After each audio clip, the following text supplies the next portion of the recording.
Yes, yes. Welcome to the stream, all you happy, lovely, lonely peoples.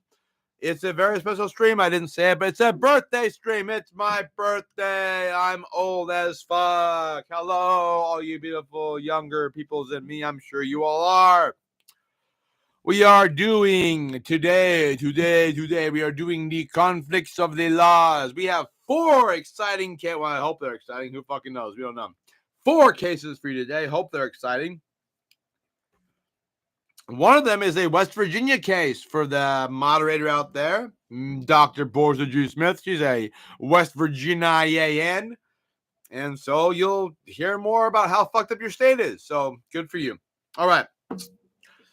Starting off with Ledesman. Oh, this is conflicts of laws, statutes of limitations. This is Ledesman v. Jack Stewart Produce Incorporated, a Ninth Circuit case. Ninth Circuit incorporates California, so California, Washington, Oregon. We'll figure out where it is, I guess. 1987 case. That was when Ian was born, my little brother. Before Nelson, Wiggins, and Nonen.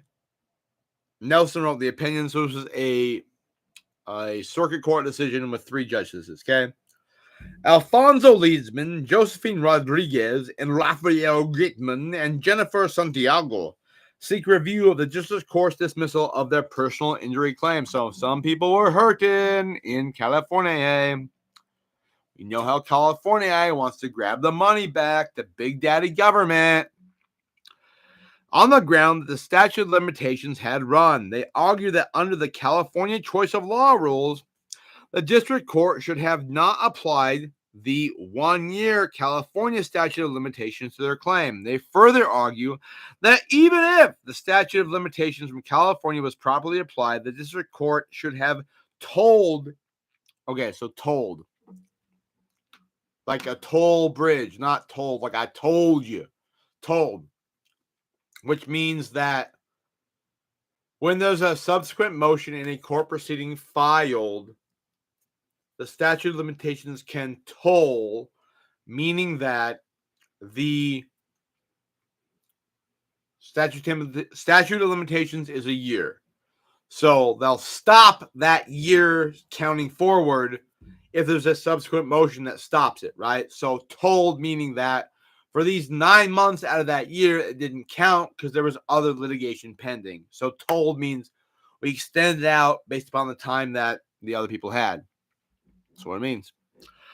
All right. They further argue that even though it told it pursuant to California Civil Procedure Code, Section 351, we agree with the first contention, basically that the choice of law rules apply. Accordingly, we reverse and remand to the district court for further proceedings.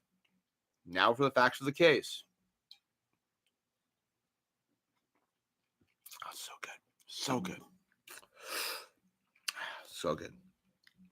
On 13 of May, 1981, Alfonso Ledesma, Josephine Rodriguez, and Rafael Gaetan, Gaetan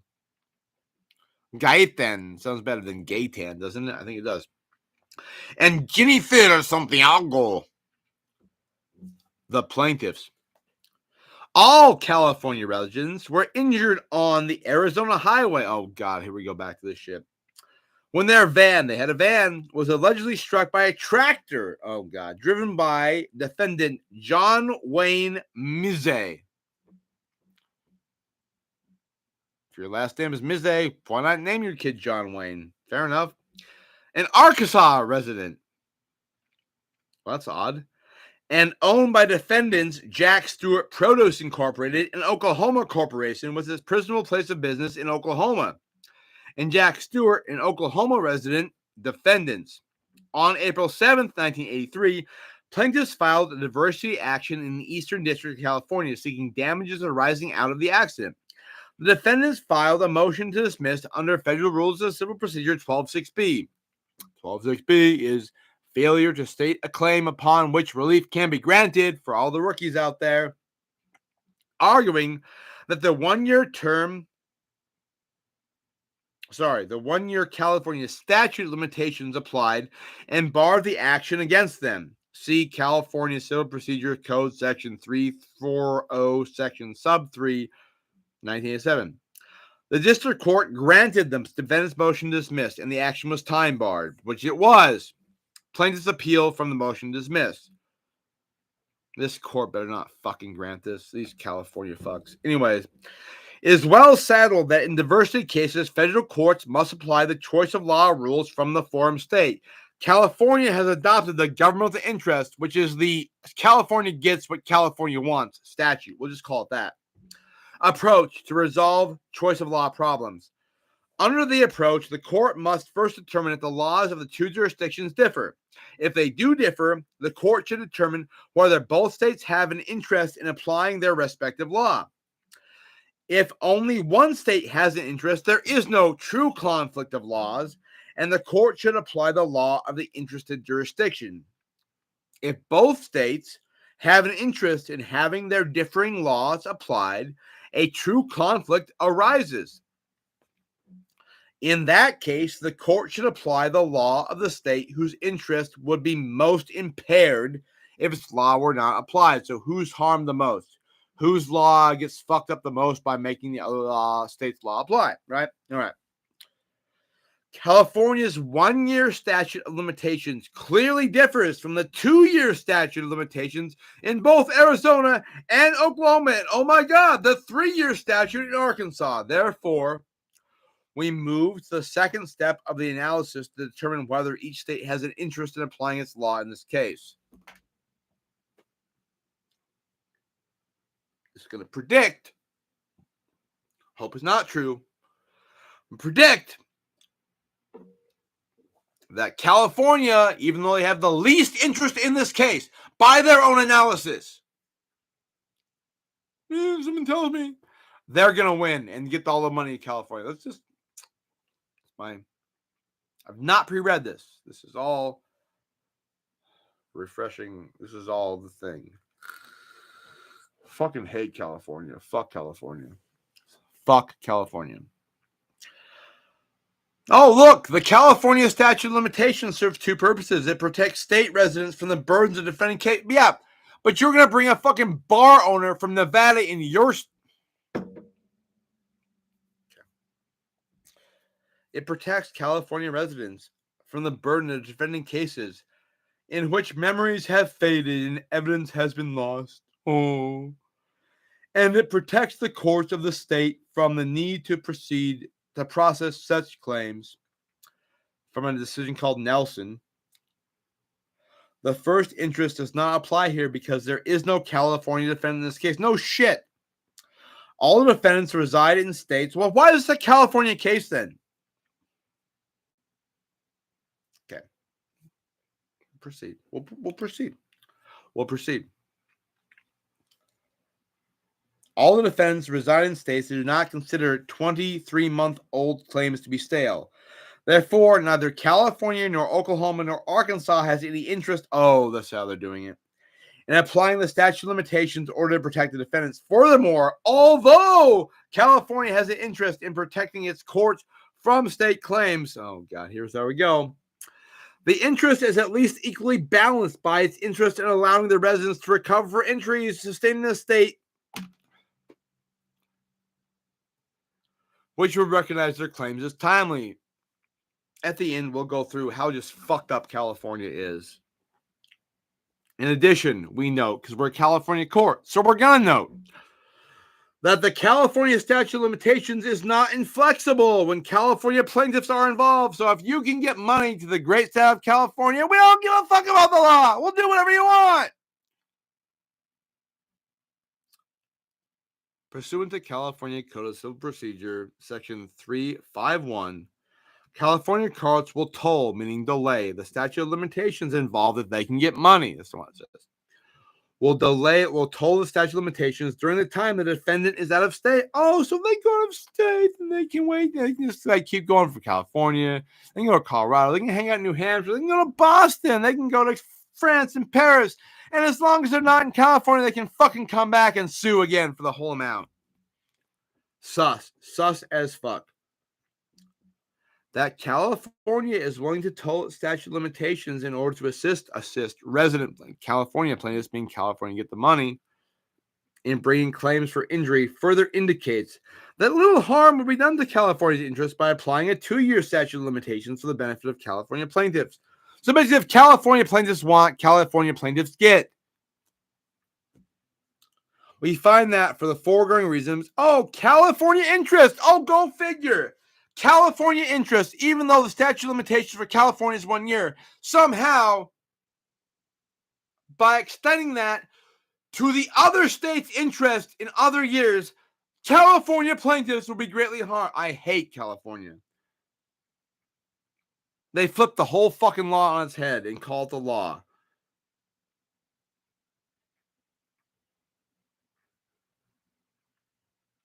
So Californians' state interests would be impaired if you applied Arizona's statute of limitations in this case. Now, mind you, California's statute of limitations is 1 year. Arizona's is 2 years. Arkansas's is 3 years. So these fucking California judges find a way to say, well, this claim was filed 2.5 years after, so California's statute of limitations has passed. It's gone. You can't file it. Arizona's were past 2 years. It's passed. It's gone. Arkansas has a 3-year. So what the California State Court is saying here is that even though our state court has a 1-year statute of limitations, that would be bad. We don't want that. We want to look to another state. What other state can we look to? We can look to Arizona. Oh, God, no. They have a 2-year statute of limitations. We can't do that because that would harm our California residents who, under California law, have a 1-year statute, but it's half as much. But no, we have to look to Arkansas because Arizona is too mean to our fucking residents who already have double the fucking statute of limitations. California is a fucking money-hungry whore roaming the rest of the United States for spare change and sucking it up like a fucking vacuum cleaner or like a California whore. They continue. We cannot say the same for Arizona. Well, no shit. On the contrary, we find, I bet you do, Arizona's interest was, so Arizona's interest is significantly impaired. Oh my God. By a failure to apply the statute of limitations, the Arizona legislature established a 2-year stat lim for personal injury claims arising out of highway accidents. As the Supreme Court of California has recognized. Talking about Arizona statutes. Do we see? I hope he calls me tomorrow. I hope he fucking calls me tomorrow because I'm going to light him up. That's some shit. Anyways. One of the primary purposes of a state in creating a cause of action is to deter the conduct within the board. This was what you just... California shits out one side of his mouth and talks out the other. This contradicts all the fucking previous cases that we read about California courts. California cares about what California gets. Never moved it. Oh, look, they cite Hurtado versus Superior Court. The fucking Mexican fucking car crash case by fucking Sacramento. Oh my God. And now they're flipping it. Now they're reading their own analysis against themselves. These fucking morons. Sorry. Insofar as drivers tend to be more careful when this is bullshit analysis, when their chances of incurring liability are more substantial, Arizona does not have an interest in ensuring I'm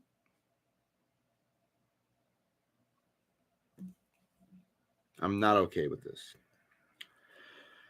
Arizona does not have an interest in ensuring that its statute of limitations is applied in any case that arises from accidents occurring with... Okay, so Arizona doesn't have an interest in applying its laws within its borders, but California, when there's a law applied in California borders, even the motherfuckers are all from Mexico.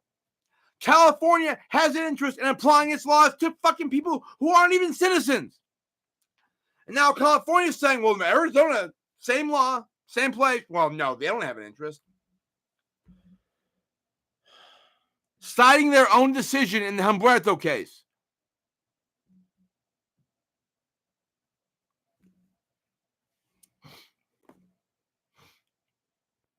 We still have 3 more cases after this, people. It's been a long fucking night. Happy fucking birthday to me. Oh, it's good stuff. Good stuff.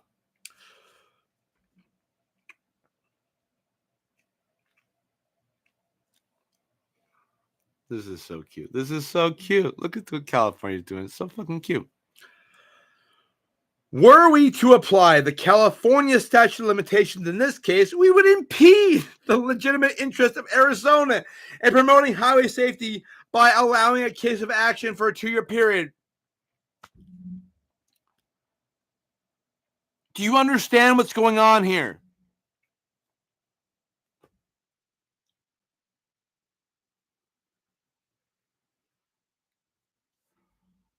California has a 1-year statute of limitations.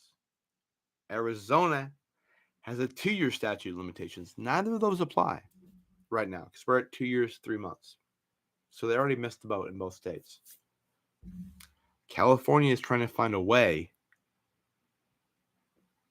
to make their ruling in Humberto somehow by the fucking a goose. Make a fucking way to find a way to recover for their citizens. Not from Arizona law, because that'd be too late too. Not from California law, because it's even later. But no, we're going to try to... California courts, I'm predicting, they're going to try to apply Arkansas law. Why? Because it makes California get more money. This is such shit. Oh, applying the governmental interest analysis of California's choice of law rules. We include Arizona's interest. So that California's saying Arizona's interest. California's Arizona, your interest would be gravely impaired if we applied California law. So we can't do that. Guess what they're going to say next? Arizona, your interest would be gravely impaired if we applied Arizona law. So guess what, Arizona? You're going to have to employ Arkansas law because that makes the California people get money. Guessing.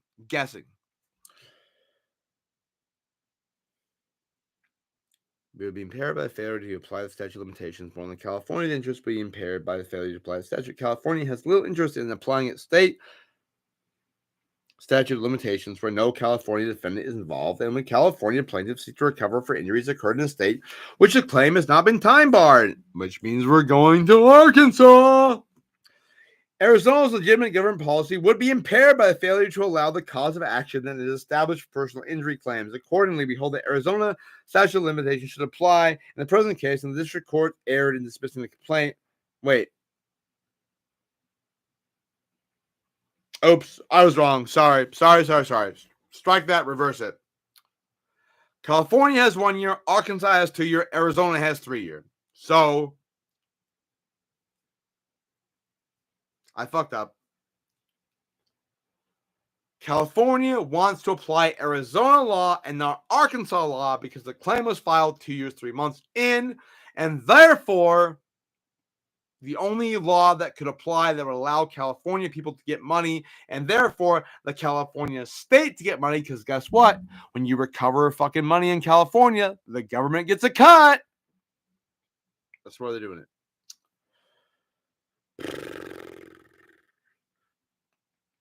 And they say we need not reach that the plaintiff's argument that the district court should have told the California statute of limitations. So they're not even talking about the tolling thing. We don't even do that because we're picking random shit from wherever.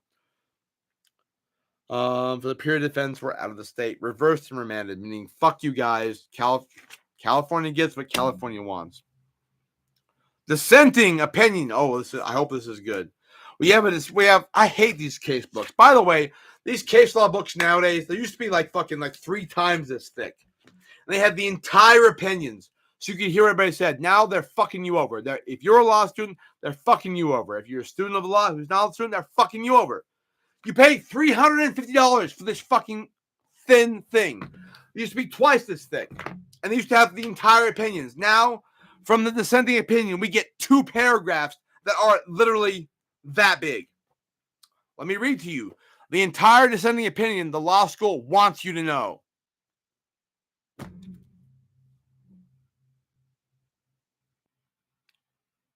Noonan, dissenting. The restatement of laws of conflicts states as black letter law, and I quote, an action will not be maintained if it is barred by the statute of limitations of the forum state. Y'all want to fucking guess what the forum state was? California, which is a one-letter fucking statute. California has always followed that rule. If the normal rule is applied, this case cannot proceed. ... A short time later, the rest of the opinion, even if we should make the assumption that California would somehow depart from its normal rule, it is difficult to see how California has any interest here. No shit it is. The California interest is not burdening its judicial system with a stale claim. It is equally great whether California resident is a defendant or a plaintiff. Consequently, even in the terms of the interest in California, the California statute should not apply. Thank you, Justice Noonan. Praise Jesus. Fuck California. Some bullshit. Chat, do you not understand? Do you see the fuckery? Dost thou seest the fuckery?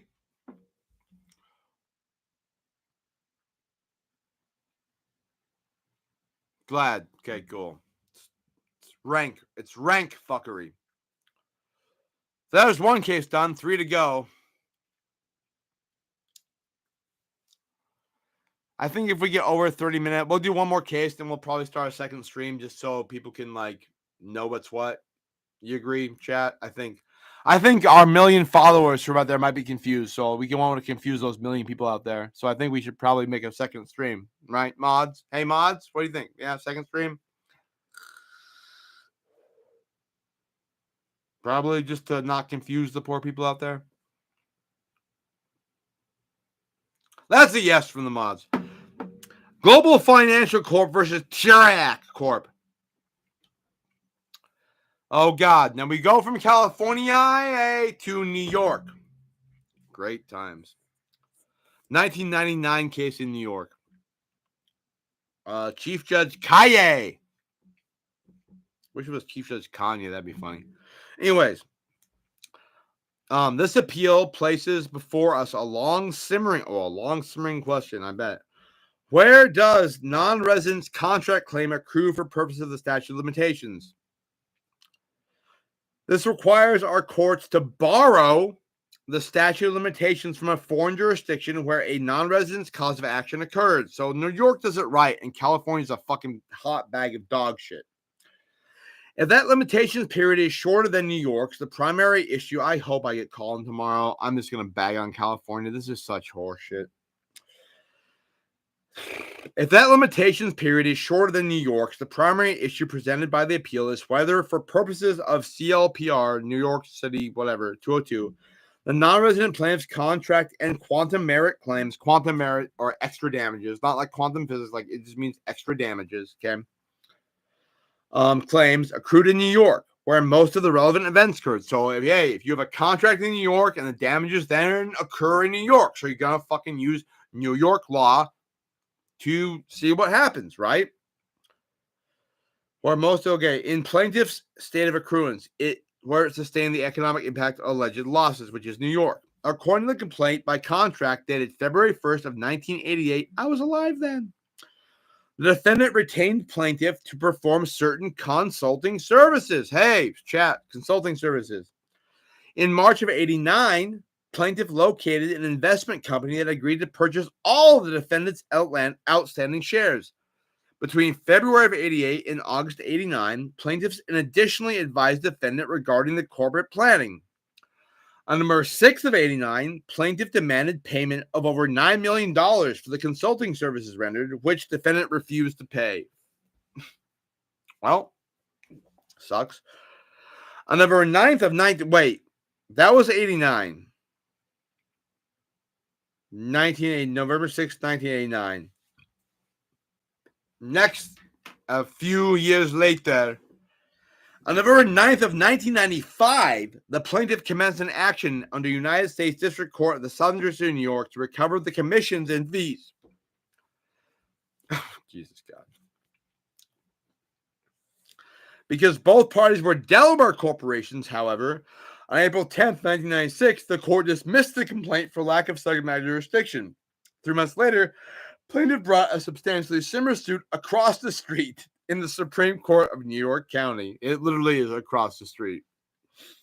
The parties did not dispute this action is timely filed if the federal action, so this filing in federal court, was timely commenced on November 9th of 1995. Skip a bit, apparently, because they don't give us the full cases. When a non-resident sues on a cause of action accruing outside of New York, CPLR 202 requires the cause of action to be timely under the limitation periods of both New York, and the jurisdiction where the cause of action occurred, or accrued in this case, because it's a contract thing. So you see, New York says, if you want to sue in New York, the statute of limitations has to have not run in New York, and also it has to have not run wherever the fuck you're from. California says, we're going to find another state that has a fucking term of years the statute hasn't run, and we're going to make it that state so we can get money. California, worse than New York. End of case. For living, for operating a business in, for practicing law in, for every in all things. That's why. Okay. And New York presents a very good point here that California doesn't give a fuck about. This prevents non-New York residents from shopping in New York for a favorable statute of limitations. What California is doing is literally shopping the entire fucking country for a favorable statute of limitations to apply, so California wins and the rest of the country loses. I hope that's very clear. In this case, the plaintiff argues that the New York statute of limitations applies because its claims accrued in New York, where the contract was negotiated, executed, and substantially performed, and where it was also breached.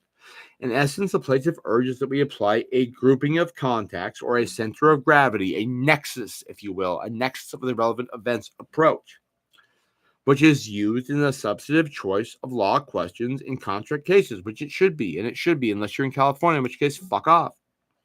To determine where contract and quantum of law questions, or quantum merit questions, rather, accrue for purposes of CPLR 202, a New York provision of law. At the threshold, however, there is a significant difference between choice of law question, which is a matter of common law, and the statute of limitations question, which is governed by particular terms in CPLR. Okay, fair. In using the word accrued in CPLR 202, there is no indication that the legislature intended the term to mean anything other than generally accepted construction applied throughout CPLR Article 2, which the time when, the place where, okay, so accrued means in this section of law, it means, and I quote, the time when, the place where the plaintiff had the first right to bring the cause of action. There we go. CPLR 202 has remained substantially unchanged since 1902. Yay, New York, you've done something right for once. You fucking fire that mayor, but whatever else. Well, in its predecessor, Section 13 of the Civil Practice Act used the word arise instead of accrue. The legislature intended no change in meaning when it adopted the present provision in 1962 as part of the CPLR. The legislative purpose was simply to ensure the language of CPLR 202 conformed with the other CPLR provisions, because earlier iterations of the borrowing statute predated the substantive choice of law interest analysis test used in tort cases. See Babcock v. Jansen at 63 case, and the grouping of context or center of gravity analysis used in contract cases, which is Austin v. Outen v. Outen in 1954 case in New York. These choice of law analyses, plural analyses, are inapplicable to the question of statutory construction presented by CPLR 202. Indeed, when this court has not addressed the issue in the context of a contract case, we have consistently employed the traditional definition of accrual. A cause of action accrues at the time and the place of the injury in all tort cases involving the interpretation of CPLR 202, quoting from Martin v. Detrick Equipment Company, doesn't have a year, but it's 43 NY 2nd District 583, doesn't have a year, is illustrative. Therefore, the plaintiff that was injured while operating a forklift at his employer's warehouse in Virginia, the forklift manufacturer and the forklift distributor were located in New York, and the forklift was sold to a plaintiff's employer in New York. Plaintiffs sued the manufacturer and distributor for negligence and strict product liability. The court held that for purposes of the borrowing statute, the negligence cause of action, as well as the cause of action which plaintiffs labeled a breach of warranty, accrued in Virginia. Plaintiff possessed no cause of action in tort or in contract anywhere in the world until he was injured in Virginia. Fuck you, California. And your fucking bullshit laws.